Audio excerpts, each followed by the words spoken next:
कितनी खतरनाक चीज है, कितनी खतरनाक। पहले एक हदीस रखता हूं, फिर इंशाअल्लाह एक एक करके हक में आपके सामने लेकर आऊंगा। अल्लाह के नबी के सामने सहाबाए किराम मौजूद हैं।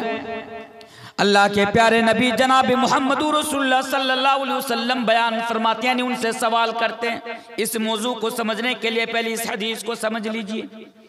अल्लाह के नबी सवाल करते, ऐ मेरे सहाबा अतदरून मल मुफलिस, क्या तुम जानते हो, क्या तुम लोगों को मालूम है, क्या तुम लोगों को पता है कि मुफलिस किसे कहते हैं? मुफलिस यानी कंगाल।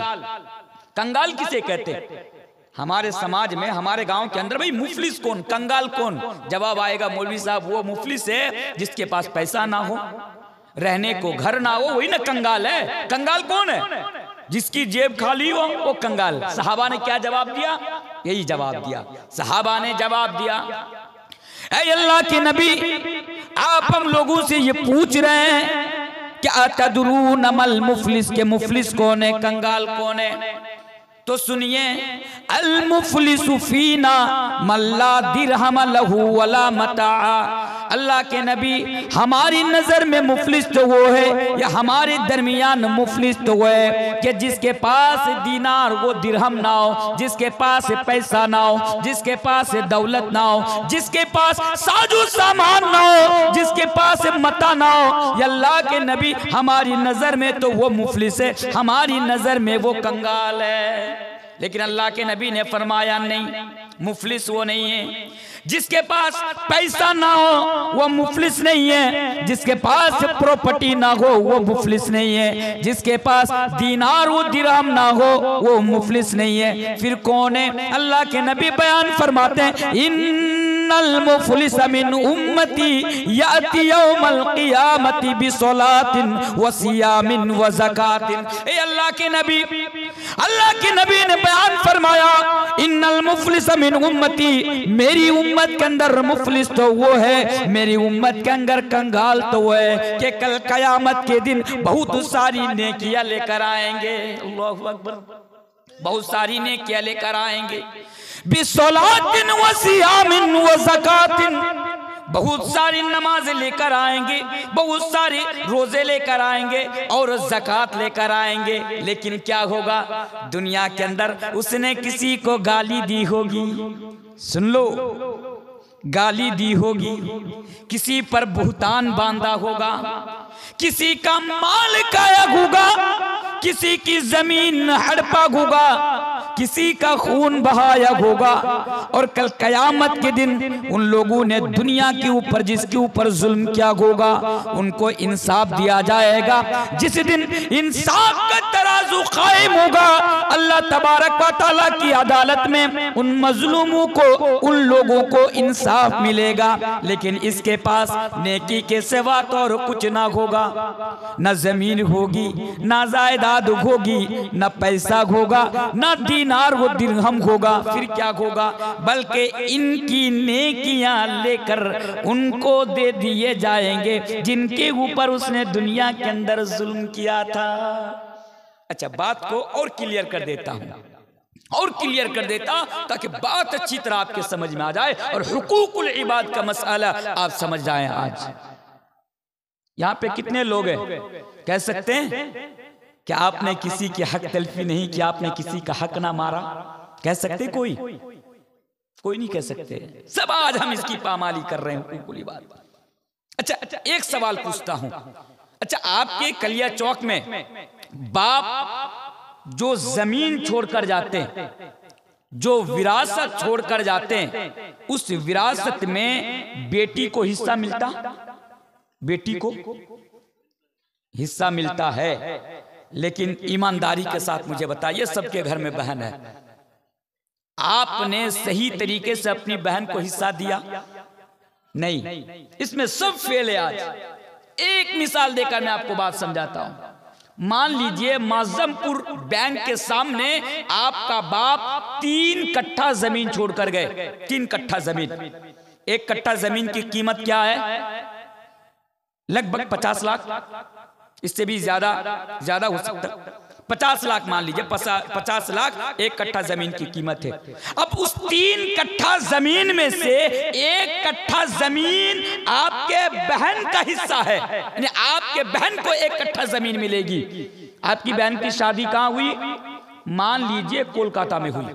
अब भाई कोलकाता से आपकी बहन 1 कट्ठा जमीन के लिए तो कलिया चौक आकर घर नहीं बना सकती, तो जाहिर सी बात है बहन को वो जमीन बेचनी पड़ेगी, वो जमीन बेचनी पड़ेगी। अगर मेरी बहन उस जमीन को किसी और के पास फरोख्त करती है, बेचती है, उसे 50 लाख रुपया मिलेगा। लेकिन हम क्या कहते हैं कि 20 लाख ले ले, वो जमीन दे दे। बहन कहती है नहीं, ऐसा नहीं हो सकता, वो मेरा हक है, वो मेरा हिस्सा है। जब तक आप 50 लाख मुझे नहीं दे देंगे, मैं आपको जमीन नहीं दूंगी, नहीं बेचूंगी। बहन घर चली गई।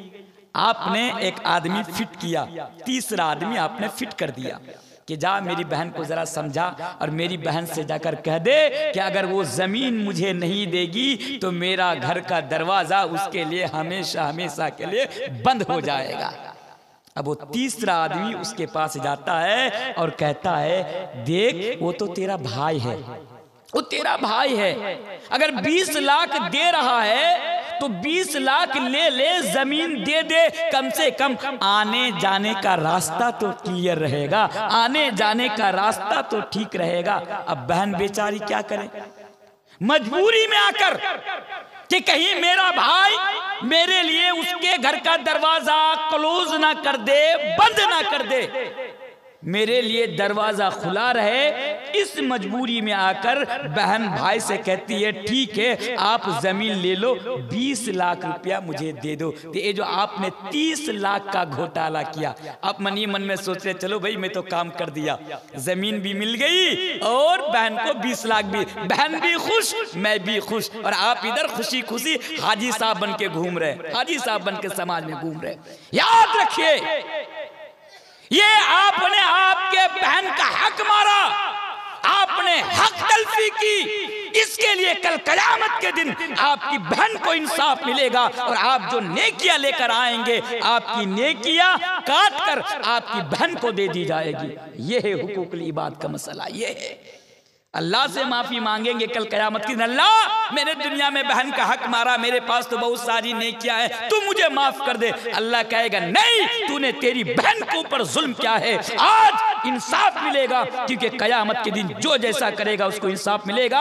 आज तेरी बहन को भी इंसाफ मिलेगा। तब कहां जाएंगे आप गाड़ी लेकर जा रहे हैं, एक बेचारा टोटो वाला रास्ता के सामने आ गया, बिला वजह नीचे उतरे, पावर है, नेता है, कौन आपका कुछ बिगाड़ सकता, कोई तो बाल भी आपका नहीं बिगाड़ सकता, बाका नहीं कर सकता। नीचे गाड़ी से आए, टोटो वाले को 2 लफाफा जोर से आपने खींच दिया, कलिया चौक का हूं, मार दिया, मार खा लिया, चला जा, ज्यादा बोलेगा तो जबा कर दूंगा। रोब देखा, रोब जमा रहे हैं, धांस जमा रहे हैं, दुनिया पर आपने जुल्म कर लिया, उसके ऊपर इंसाफ ना मिला। कल कयामत की दिन अल्लाह तबारक व तआला के सामने आएगा, अल्लाह से कहेगा अल्लाह मैं दुनिया में गरीब था, मैं टोटो चलाया करता था, अल्लाह ये तेरा बंदा जिसने दुनिया के अंदर मुझे मारा था, मुझे इंसाफ नहीं मिला था, इसलिए कि मैं गरीब था, मेरे पास इतनी ताकत नहीं थी कि मैं उसका मुकाबला कर सकूं। या अल्लाह तू तो सबके साथ इंसाफ करने वाला है, आज मुझे भी मेरा इंसाफ दिला दे। अल्लाह इंसाफ दिलाएगा और आपकी नेकी लेकर के उसको दे दी जाएगी। इस तरह करते करते आपकी तमाम नेकियां खत्म।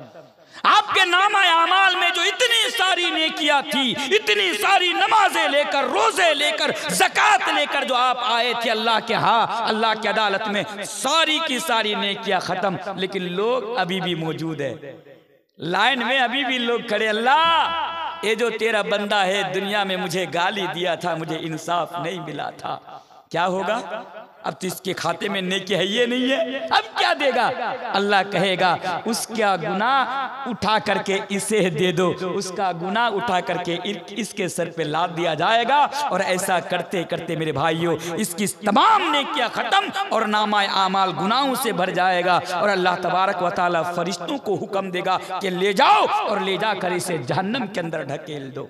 इस हदीस से क्या समझा आपने?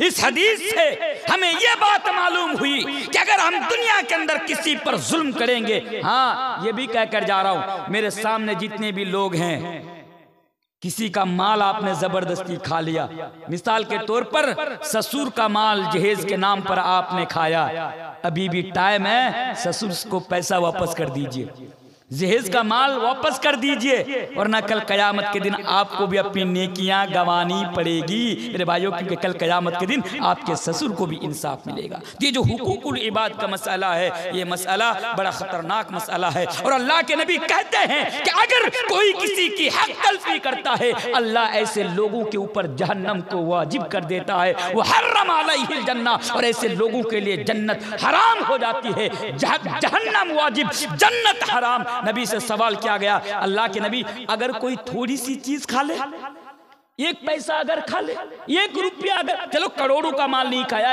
1 रुपया अगर कोई किसी का खा ले या हक तलफी करे, क्या होगा?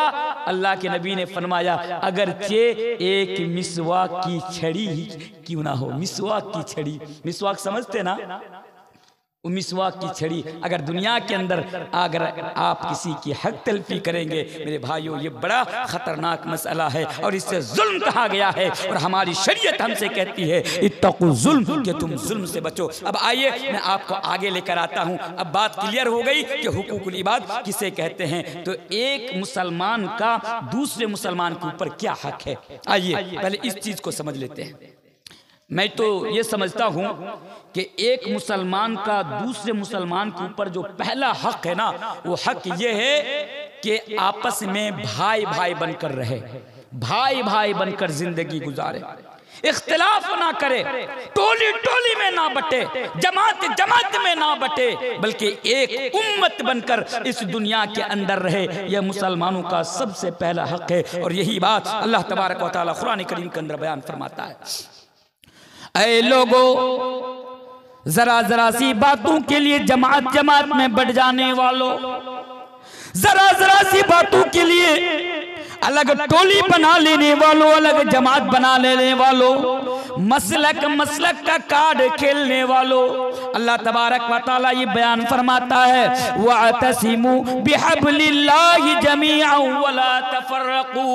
ऐ लोगों, ऐ मुसलमानों, अल्लाह की रस्सी को मजबूती के साथ थाम लो। पहली चीज, अल्लाह की रस्सी को मजबूती के साथ पकड़ लो। अल्लाह की रस्सी से क्या मुराद है? कुरान और हदीस। यानी अल्लाह तबारक व तआला हमसे और आपसे ये कह रहा है कि तुम कुरान और हदीस को मजबूती के साथ थाम लो, मजबूती के साथ पकड़ लो। और याद रखो, अगर तूने दुनिया के अंदर कुरान और हदीस को मजबूती के साथ थाम लिया, मजबूती के साथ पकड़ लिया, तो क्या होगा? अल्लाह के नबी बयान फरमाते हैं तरक्तु फीकुम अमरैन लन तदिल्लू मा तमस्सकतुम बिहिमा किताबल्लाहि व सुन्नती। ऐ लोगों, नबी बयान फरमाते हैं कि मैं तुम्हारे दरमियान 2 चीज को छोड़कर जा रहा हूं। वो 2 चीज क्या है? किताबुल्लाह यानी अल्लाह की किताब कुरान, व सुन्नती यानी मेरा तरीका, मेरी सुन्नत यानी हदीस। अल्लाह के नबी कहते हैं अगर तुम कुरान और हदीस को मजबूती के साथ थाम लोगे, मजबूती के साथ पकड़ लोगे, तो दुनिया की कोई चीज तुम्हें गुमराह नहीं कर सकती है। दुनिया के अंदर कोई चीज तुम्हें इस्लाम से हटा नहीं सकती है, तुम्हारा अकीदा बिगाड़ नहीं सकती है। बल्कि अल्लाह तबारक व तआला ये कह रहा है कुरान और हदीस यानी अल्लाह की रस्सी को पकड़ लो। और नबी कहते अगर तुमने पकड़ लिया तो याद रखो कि तुम कभी गुमराह नहीं होगे। कुरान और हदीस को मजबूती के साथ थाम लो। इसका क्या मतलब हुआ? और आगे अल्लाह तबारक व तआला ये भी बयान फरमाते हैं वला तफर्रकू, ये पहला हक है कि आपस में फिरकाबाजी ना करो। आज क्या होता हमारे समाज में, क्या होता? मान लीजिए 2 मस्जिद है, एक मस्जिद में नमाज के बाद दुआ होती, एक मस्जिद में नमाज के बाद दुआ नहीं। बात को समझाने के लिए बोल रहा हूं। एक मस्जिद, हमारे गांव में 2 मस्जिद है, एक मस्जिद में दुआ होती है नमाज के बाद इज्तिमाई तौर पर हर नमाज के बाद, और दूसरी मस्जिद में इज्तिमाई दुआ हर नमाज के बाद नहीं होती। अब लोग एक जमात में थे, लेकिन क्या हुआ, सिर्फ दुआ की वजह से लोग अलग हो गए। हम उसकी मस्जिद में नमाज पढ़ने के लिए नहीं जाएंगे, हम उसकी मस्जिद में नमाज पढ़ने के लिए नहीं जाएंगे, उसका रहन सहन अलग, हमारा रहन सहन अलग, उस जमात से हमारा कोई लेना देना नहीं, उस जमात से हमारा कोई रिश्ता नहीं। आज ये हो रहा है। मेरे भाइयों याद रखो, ये मुसलमानों का पहला हक है कि मुसलमान आपस में इख्तिलाफ ना करें, आपस में मुसलमान जमात जमात में ना बटे, टोली टोली में ना बटे, बल्कि मुसलमान कुरान और हदीस को मजबूती के साथ थामे रहे और एक उम्मत बनकर दुनिया के अंदर जिंदगी गुजारे। अगर कोई इख्तिलाफ पैदा हो जाए हमारे समाज के अंदर किसी भी चीज को लेकर, अगर इख्तिलाफ पैदा हो जाए तो उसका हल भी इस्लाम ने हमें और आपको बताया है। अल्लाह तबारक व तआला कुरान करीम के अंदर बयान फरमाता है, ऐ लोगों, अगर कभी तुम्हारे अंदर किसी चीज को लेकर इख्तिलाफ पैदा हो जाए, अलग मस्जिद बनाने की जरूरत नहीं है, अलग अलग जमात में बैठने की जरूरत नहीं है, बल्कि अल्लाह ये फरमाता है, फ़इन तनाज़अतुम फ़ी शैइन फरुद्दूहु इलल्लाहि वर रसूल। ते लोगों, अगर तुम्हारे दरमियान तनाज़ा पैदा हो जाए, अगर तुम्हारे दरमियान झगड़ा हो जाए, इख्तिलाफ हो जाए, लड़ाई हो जाए, तो तुम उसको अल्लाह और अल्लाह के रसूल की अदालत में लेकर जाओ। फरुद्दूहु इलल्लाहि वर रसूल, तुम उसको कुरान और हदीस की तरफ लेकर जाओ, अल्लाह और अल्लाह के रसूल की अदालत में लेकर जाओ, और वहां से जो फैसला तुम्हें मिल जाए उसको तुम तस्लीम कर लो। भाई झगड़ने की क्या जरूरत है दुआ को लेकर। आज होता ना, हम नमाज पढ़े, हाथ ऊपर बांधे नीचे बांधे, कहां बांधे, जोर से आमीन बोले ना बोले, आज यही सब चीज को लेकर लड़ाई हो रही है। और इन्हीं सब चीजों की वजह से आज एक मुसलमान दूसरे मुसलमान का आज दुश्मन बना बैठा है, और तरह तरह के फतवे लगाए जा रहे हैं, वो काफिर फला काफिर, वो गुस्ताख रसूल, ये फला वो फला। आज तरह तरह के झगड़े आज हमारे सामने नजर आ रहे हैं। मेरे भाइयों, इख्तिलाफ ना करो, बल्कि यह आपका पहला हक है मुसलमानों का कि मुसलमान एक उम्मत बनकर दुनिया के अंदर जिंदा रहे। अब आइए दूसरी चीज पर जरा गौर कीजिए, क्योंकि बहुत सारी चीज आज आपके सामने रखनी है। इसलिए मैं कल कहा था कि कमर बांध करके कस करके आज जलसे में आइएगा। दूसरी चीज पर जरा गौर कीजिए, उसी आयत के अंदर, वातसिमू बिहब्लिल्लाहि जमीअन वला तफर्रकू वज़कुरू निअमतल्लाहि अलैकुम इज़ कुंतुम आदाअन फ़अल्लफ़ बैन क़ुलूबिकुम फ़अस्बहतुम बिनिअमतिही इख़वाना। अल्लाह फरमाता है, वज़कुरू निअमतल्लाहि अलैकुम, कहे लोगो, मैंने तुम्हारे ऊपर जो नियामत मैंने तुम्हारे ऊपर जो नियामत की है, यानी तुम्हें जो नियामत दी है, तुम्हारे ऊपर जो मैंने एहसान किया है, तुम मेरी उस नियामत को और मेरी उस एहसान को याद करो। यानी अल्लाह कह रहा है कि तुम्हारे ऊपर जो मेरी नियामत है, वज़कुरू निअमतल्लाहि अलैकुम, तुम्हारे ऊपर जो मेरा एहसान है, तुम उस एहसान को याद करो। अब सवाल पैदा होता है, अल्लाह से सवाल करो, ऐ अल्लाह, तो हमें नियामत को याद करने की बात कर रहा है, तो हमें एहसान को याद करने की बात कर रहा है, तेरी किस किस नियामत को याद करूं, तेरा किस किस एहसान को याद करूं, क्योंकि तेरा तो बेशुमार एहसानात हमारे ऊपर है, तेरी तो बेशुमार नियामतें हमारे ऊपर है। ए अल्लाह, अगर हम उसको शुमार करना चाहे, अगर हम उसको राइट करना चाहे, लिपिबद्ध करना चाहे, लिखना चाहे, हम कर न सके। व इन तउद्दू निअमतल्लाहि ला तुहसूहा, अल्लाह हम तो तेरी नियामतों को शुमार नहीं कर सकते, लेकिन तू ही बता यहाँ पर तू हमें किस नियामत को याद करने की बात कर रहा है। अल्लाह फरमाता है, ऐ मेरे बंदे, बस मेरी एक नियामत को याद कर ले, सारी नियामतों को याद करने की जरूरत नहीं है, सारी सनात को याद करने की जरूरत नहीं है, बल्कि एक नियामत और एहसान को याद कर ले। वो क्या है? इद कुंतुम आदाअन फअल्लफ़ बैन क़ुलूबिकुम फ़अस्बहतुम बिनिअमती इख़वाना, कि तुम आपस में एक दूसरे के दुश्मन बने हुए थे, तुम्हारे दिलों में एक दूसरे के लिए दुश्मनी थी, तुम्हारे दिलों में एक दूसरे के लिए अदावत थी, तुम्हारे दरमियान जरा जरा सी बातों के लिए तलवारें चल जाया करती थी, तुम्हारे समाज के अंदर, तुम्हारे मुआशरे के अंदर, तुम्हारे गांव और मोहल्ले के अंदर खून का दरिया बह जाता। खून यानी तुम खून की गोली खेला कर, तुम लोग खून की गोली खेला करता था। अल्लाह बयान फरमाता, जरा जरा सी बातों के लिए मियानों से तलवार निकल कर किसी की गर्दन पर चल जाया करती, यानी तुम किसी की गर्दन को मार देता। बल्कि इद कुंतुम आदान फअल्लफ़ बैन क़ुलूबिकुम फ़अस्बहतुम बिनिअमती इख़वाना, तुम एक दूसरे के दुश्मन बने थे, फिर क्या हुआ, मैंने तुम्हारे दिलों में दुश्मनी को मैंने खत्म कर दिया, मैंने दुश्मनी निकाल दी, मैंने अदावत निकाल दी, और मैंने तुम सबको अपने फजल से भाई भाई बना दिया, भाई भाई बना दिया। अल्लाह तबारक व तआला ने हमें नबी को भेजकर, कुरान को भेजकर मेरे भाइयों हम सबको भाई भाई बना दिया। ये अल्लाह तबारक व तआला की बहुत बड़ी नियामत है। ये जो भाईचारा है ना, भाई भाई बनकर एक समाज के अंदर जिंदगी गुजारना, एक उम्मत बन के जिंदगी गुजारना, एक दूसरे के लिए हमारे दिल में हमदर्दी होना, खैर खा होना, मेरे भाइयों ये अल्लाह तबारक व तआला की बहुत बड़ी नियामत है। अच्छा, और आगे आइए, एक मुसलमान को दूसरे मुसलमान के लिए कैसा होना चाहिए, किस तरह दुनिया के अंदर हमें समाज के अंदर मुआशरे के अंदर जिंदगी गुजारनी चाहिए, इस पर भी जरा गौर कर लीजिए। आज हम क्या करते हैं, खुद को मुसलमान कहते हैं, अल्लाह अकबर। जरा इस हदीस को सामने रखिए और जरा सोचिए कि आज आप इस हदीस को सामने रखकर खुद को मुसलमान लग रहे हैं या नहीं लग रहे हैं। आप जरा इस हदीस को पहले सामने रखिए, एक मुसलमान को दूसरे मुसलमान के लिए कैसा होना चाहिए, हमारे अंदर कैसा भाईचारा होना चाहिए। अल्लाहु अकबर। जरा इस पहली हदीस को सुन लीजिए। अल्लाह के प्यारे नबी जनाब मोहम्मद रसूलुल्लाह सल्लल्लाहु अलैहि वसल्लम बयान फरमाते हैं, ऐ नमाज पढ़ने वालों, रोजा रखने वालों, ज़कात देने वालों, हज करने वालों, अल्लाह का हक अदा करने वालों, तुम भी इस हदीस को सुनो। अल्लाह के नबी बयान फरमाते हैं, अल मुस्लिमु मन सलिमल मुस्लिमूना मिन लिसानी व यदी। नबी कहते हैं मुसलमान तो वो है, अल मुस्लिमु मन सलिमल मुस्लिमूना मिन लिसानी व यदी। मुसलमान तो वो है कि जिसके हाथ के जरिए से और जबान के जरिए से किसी को तकलीफ न पहुंचे।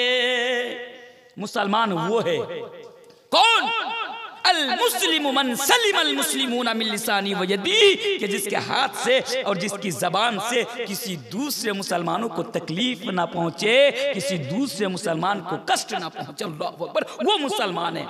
अब जरा ईमानदारी के साथ बताइए कि आपके हाथ के जरिए से, आपके रहन सहन से, आपकी चाल चलन से, आपकी जबान से किसी को तकलीफ पहुंच रही है या नहीं पहुंच रही है। अब जरा ईमानदारी के साथ बताइए, अगर नमाज भी पढ़ रहे हैं, अपने हाथ से किसी को तकलीफ भी पहुंचा रहे हैं, रोजे भी रख रहे हैं, लेकिन अपनी जबान से किसी को तकलीफ पहुंच रहे हैं, तो मेरे भाइयों बात सीधी सी है कि आप हुकूकुल्लाह की, यानी आप हुकूकुल्लाह तो अदा कर रहे हैं, अल्लाह का हक तो अदा कर रहे हैं, लेकिन आप हुकूकुल इबाद में कोताही कर रहे हैं, आप हुकूकुल इबाद की पामाली कर रहे हैं। और मेरे भाइयों याद रखना, शरीयत के अंदर हुकूकुल इबाद की भी, यानी हुकूकुल्लाह की भी अहमियत है और हुकूकुल इबाद की भी अहमियत है। इसलिए खबरदार, अपने आप को ऐसा बना लो, अपने गांव के अंदर, अपने समाज के अंदर, अपने मुआशरा के अंदर अपने आप को ऐसे रखो, यानी इस तरह जिंदगी गुजारो कि आपके जरिए से किसी मुसलमान को कभी तकलीफ नहीं पहुंचनी चाहिए, कभी किसी के लिए तकलीफ का बाइस आप ना बने, बल्कि भाईचारा के साथ जिंदगी गुजारे। उस तरह जिस तरह सहाबाए किराम भाईचारा को सामने रखकर जिंदगी गुजारते थे। एक मिसाल और एक हदीस में आपके सामने रख देता हूँ। ओ लोगों जरा गौर करो, सहाबा आपस में एक दूसरे के साथ जिस तरह रहते थे, आज अफसोस के साथ मुझे बताना पड़ रहा है कि आज हम अपना भाई के साथ भी इस तरह जिंदगी नहीं गुजारते। आज हमारे भाइयों के लिए भी, अरे दूसरों की बात तो छोड़िए, पड़ोसी की बात तो छोड़िए, गैरों की बात तो छोड़िए, बल्कि आज हमारा जो सगा भाई है, जो एक बाप का बेटा और एक माँ का जो बेटा है, आज हमारा सगा भाई के लिए भी आज हमारे दिल में मोहब्बत नहीं है, नहीं है मोहब्बत। बता सकते हैं समाज के अंदर दो भाई रह रहे हैं, कितनी मिसालें मैं आपके सामने रख सकता हूं, लेकिन ऐसा लगेगा उन लोगों को देखकर कि ये सगा भाई नहीं बल्कि जन्म जन्म का दुश्मन है, ये दोनों जन्म जन्म का दुश्मन है। हम दोस्तों के साथ तो अच्छा बर्ताव करते, लेकिन हमारा हाल है कि अपने भाई के लिए भी आज हमारे दिल के अंदर आज मोहब्बत नहीं है, हमारे अंदर अपनायत नहीं है। मेरे भाइयों, एक चीज मैं आपके सामने बता दूं, कुछ दिन पहले असम के अंदर मेरा प्रोग्राम था, मैं बार बार जाता रहता असम वगैरह, तो परमिशन मांगने के लिए असम में मुझे पहले परमिशन नहीं देते थे। असम सरकार जो है तकरीर के लिए मुझे पहले परमिशन नहीं देते थे। तो एक बार क्या हुआ कि वहाँ के लोग मेरे पास जो है आईडी प्रूफ मांगे, आधार कार्ड, वोटर कार्ड सब कुछ मांगे कि परमिशन लेनी है, आप जो है कुछ भेज दीजिए, आधार कार्ड, वोटर कार्ड जो भी है आप भेज दीजिए। मैं सब कुछ भेज दिया। वहाँ से हमारा जो थाना है प्राणपुर, वहाँ के थाना से यहाँ पे मेल करके मेरे डॉक्यूमेंट्स भेजे गए और मेरे बारे में जानकारी हासिल की कि तनवीर साहब के बारे में जानकारी दीजिए। तो क्या हुआ, वहां से मुझे फोन आया, कहा कि आप थाना में आइए, मुलाकात कीजिए। मैं डर गया, यार मेरे बारे में फिर कौन मुकदमा दर्ज, मेरे कौन ये कर दिया मेरे बारे में। तो फिर मैंने कहा कि क्या मसला है, क्या बात है। बोला कि नहीं, बस थोड़ी सी जानकारी लेनी है, बस आप थाने में आइए। मैं थाना में गया, तो जाने के बाद बहुत देर तक बातचीत हुई। तो कहा कि